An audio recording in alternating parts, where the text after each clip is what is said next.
আসসালামু আলাইকুম। বিবিসি আন্তর্জাতিক নিউজে আপনাকে স্বাগতম।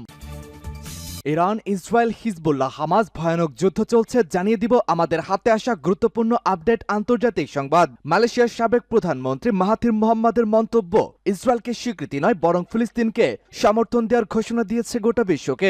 ইসরায়েলকে স্বীকৃতি না দিতে এবং ফিলিস্তিনকে একটি স্বাধীন রাষ্ট্র হিসাবে বিশ্বের বুকে মাথা উঁচু করে দাঁড়ানোর জন্য এবারে জোরালো পদক্ষেপ নিতে পারে মালয়েশিয়া।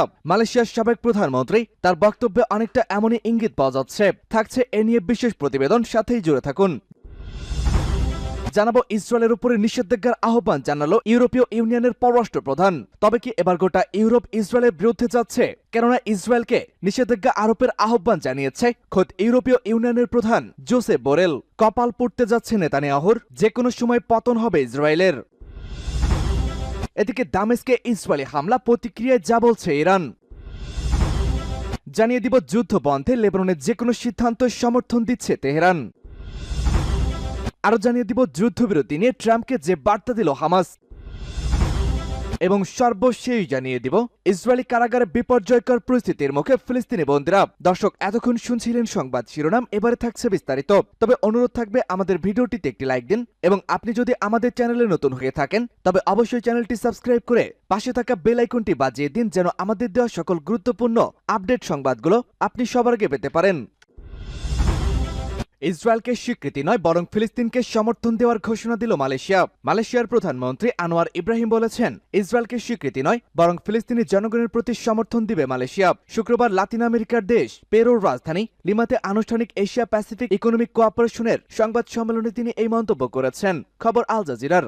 একই সঙ্গে তিনি ইসরায়েলের বিষয়ে কূটনৈতিক সম্পর্ক পরিবর্তনের বিষয়টি প্রত্যাখ্যানও করেছেন।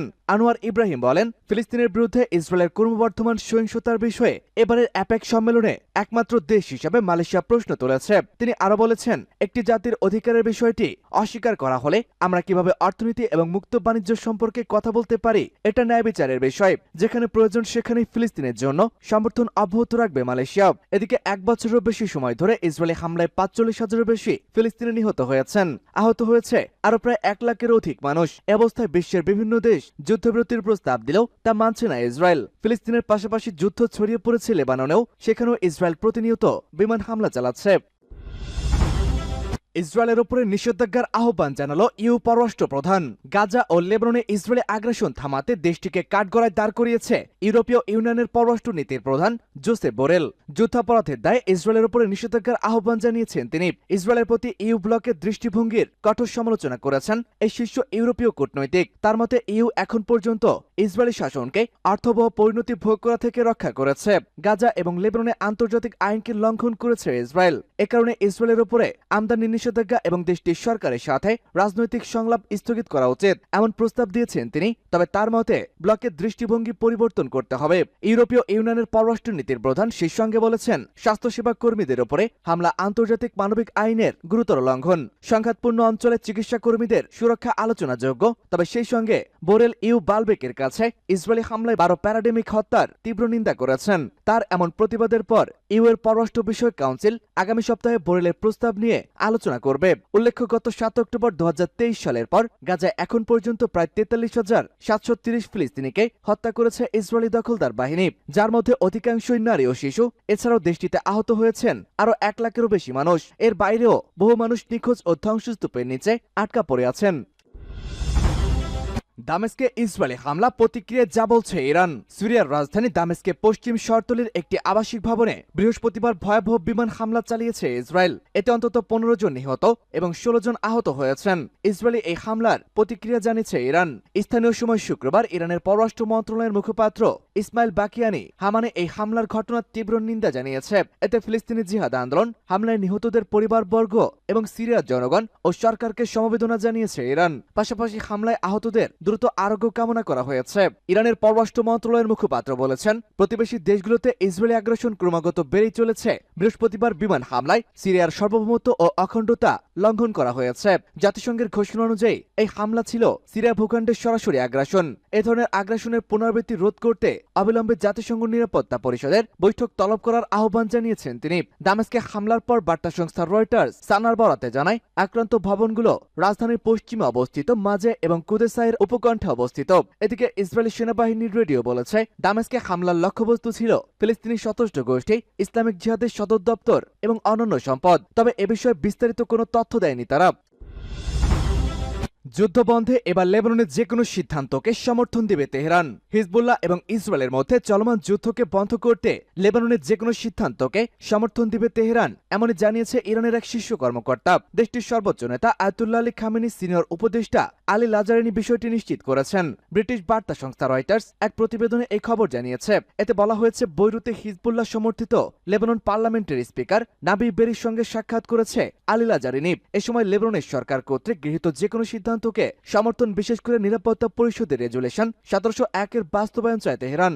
এক সংবাদ সম্মেলনে লাজারানিকে জিজ্ঞাসা করা হয় তিনি কি মার্কিন যুদ্ধবিরতি পরিকল্পনাকে নস্যাৎ করতে বৈরুতে এসেছেন। উত্তরে তিনি বলেছেন, আমরা কিছুই নষ্ট করতে চাই না, আমরা সমস্যাগুলোর সমাধান চাই। তিনি আরো বলেছেন, আমরা যে কোনো পরিস্থিতিতে লেবাননের সরকারকে সমর্থন করি। এর আগে আরেক প্রতিবেদনে রয়টার্স জানায় লেবাননে নিযুক্ত মার্কিন রাষ্ট্রদূত বৃহস্পতিবার লেবাননের পার্লামেন্ট স্পিকার নাবি বেরির কাছে একটি যুদ্ধবিরতির প্রস্তাব জমা দিয়েছেন। এতে সশস্ত্র গোষ্ঠী হিজবুল্লাহ এবং ইসরায়েলের মধ্যে লড়াই বন্ধ করার সমাধানকে অনুসন্ধান করা হয়েছে। গাজা যুদ্ধের সমান্তরালে আন্তঃসীমান্ত সংঘর্ষের পর ইসরায়েল সেপ্টেম্বরের শেষের দিকে লেবাননে বিমান ও স্থলঅভিযান শুরু করেছে। এতে প্রাণ হারান হিজবুল্লাহ প্রধান হাসান নাসরুল্লাহ, হাসেম সাফিউদ্দিন সহ অনেক শীর্ষ কর্মকর্তা। বিপরীতে হিজবুল্লাহর সঙ্গে লড়াইয়ে মৃত্যুর সংখ্যা বেড়েছে ইসরায়েলি সেনাদের। গত 30 সেপ্টেম্বর হিজবুল্লাহর সাথে যুদ্ধে অন্তত 47 ইসরায়েলি সেনা নিহত হয়েছে, আরও আহত হয়েছে প্রায় 3 শতাধিক। শুধু গত বুধবারই নিহত হয়েছে আরও 6 জন সেনা। তুরস্কে একদিনে ইউক্রেনের 450 সেনা নিহত। ইউক্রেনের সশস্ত্র বাহিনী গতদিনে তুরস্ক এলাকায় 450 জনের বেশি সৈন্য হারিয়েছে।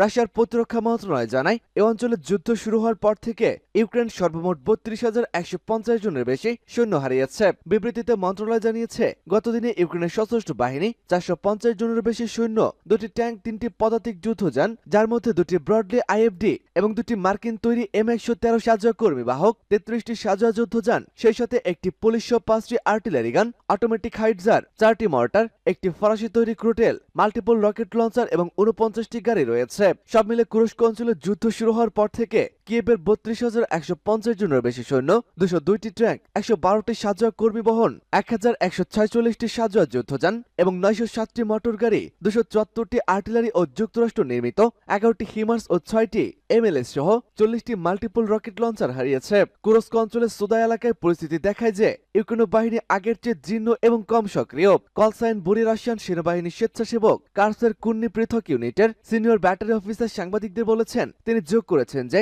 ইউক্রেনের সৈন্যরা বেশিরভাগই বাবা ইয়াগার ড্রোনকে ব্যবহার করে রাত্রে গ্যাস অস্ত্র, গ্রেনেড এবং মাইন দ্বারা রাশিয়ার অবস্থানগুলিতে আক্রমণ করেছে। সূত্র তাস।